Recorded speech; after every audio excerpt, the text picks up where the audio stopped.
Alright, what's up guys? So, I got a video request from Daniel Rohai, and he wants me to talk about not everyone can just go through trauma and focus on the positives of life. I tried and it just ended up making my life worse. I had to focus on the trauma and correct myself.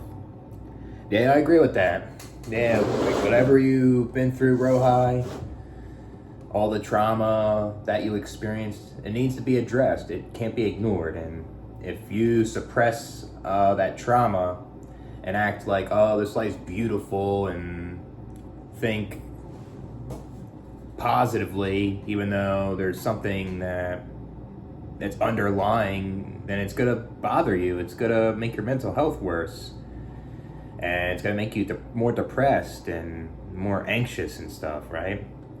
So it's best to work on trying to open up about your traumas with someone that you can trust. And obviously that's not easy to find too, because there's a lot of people that are untrustworthy. So yeah, I agree with that. Yeah, it is hard to focus on the positives in life when, say, your whole childhood, for example, is abuse, right? Like your parents were emotionally abusive or physically abusive or sexually abusive to you, you know? It's hard to think positively when you experience all that abuse, or you experience a bunch of neglect. Like your parents are just ignoring you. They're not getting your needs met, right? Maybe they're not even giving you enough emotional support, or maybe they're even worse. Maybe they're not even giving you like the essentials like food or like proper shelter, you know? Or these parents are not even trying to put in the effort to try to put you in a better living situation. Like if you're born in the ghetto or you're born in poverty, these parents should put in as much effort as possible to get you out of there, so you don't have to experience that childhood, and there'll be a likely chance you'll like certain things in life, you know? And it's not easy to like a lot of things in life when the world is bad anyways, you know? There's a lot of bad shit in this world. Like, look what happened today. An assassination happened, you know? That's a good example. Let's see. Yeah, and if you try to chase happiness all the time, it's gonna give you no result. You're just going to get worse. I know when I try to chase happiness all the time, like if I do too much hedonism and I don't have self-control or anything like that, I'm gonna be unhappy because I'm gonna regret something, and I may do something that will make me worse, you know, give me more consequences, right? So chasing happiness and trying to do that it's not gonna work, because you're not focusing on addressing the underlying issues and the traumas, right? Like I know, like with my autism, I've been in imposter syndrome my whole life, basically, and that has been bothering me because my mom abused me, for example, about it. I've been bullied because of it, and I hid it for so long. I had mental health issues, right? And yeah, I don't like autism. I still don't like it, but I had to still open up and express like what was wrong, right? Because if I don't do that, right, then it's gonna get worse, you know? And me doing that made me just accept that I have autism. It's something I can't change. It's all I can do is mask and mimic behaviors from other neurotypicals, you know? And yeah, I may get treated differently, you know, possibly. They recognize my autistic traits, you know, and I had to open up about it, because if I don't, then I would feel worse, you know? So, yeah. I guess that was an example.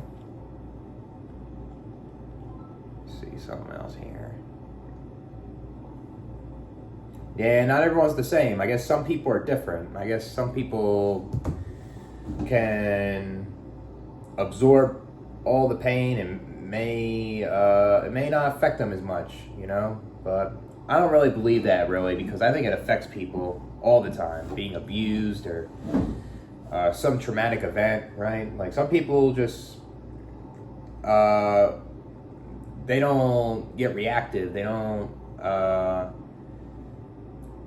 like so, there's people out there that I guess try to regulate their emotions, but they ignore it and they just do self-destructive behavior, like drinking. You know, like they're drinking a handle of like Everclear, you know, like that. And all it does is it's gonna open up your conscious, and it's gonna you're gonna feel more like garbage because of the stuff that isn't addressed, you know. So to be honest with you, I'll change my mind. I really believe that people receive trauma, and the outcomes are different on how they deal with it, but I think it affects them in a bad way, in a negative way. A lot of times, if it isn't addressed, like if their traumas are addressed, they'll feel better, you know. So, let's see what else.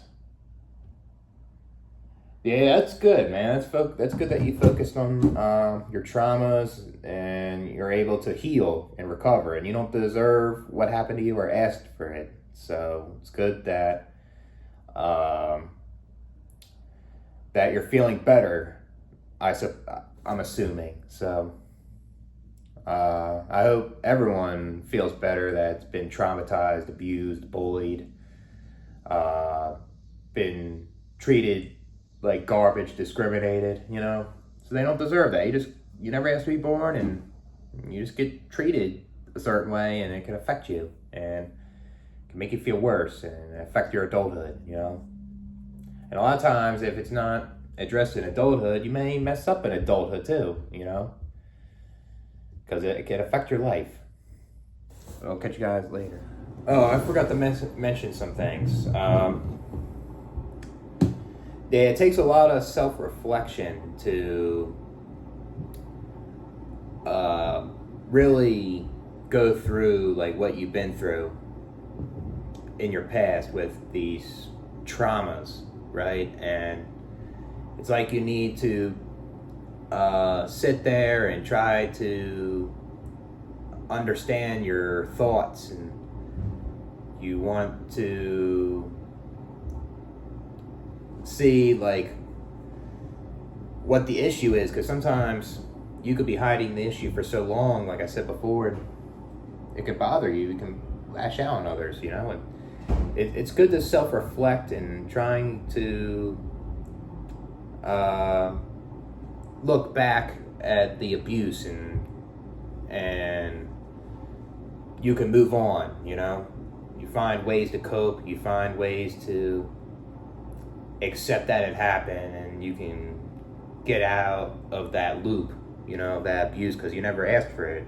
You don't deserve it, you know. So I'll catch you guys later.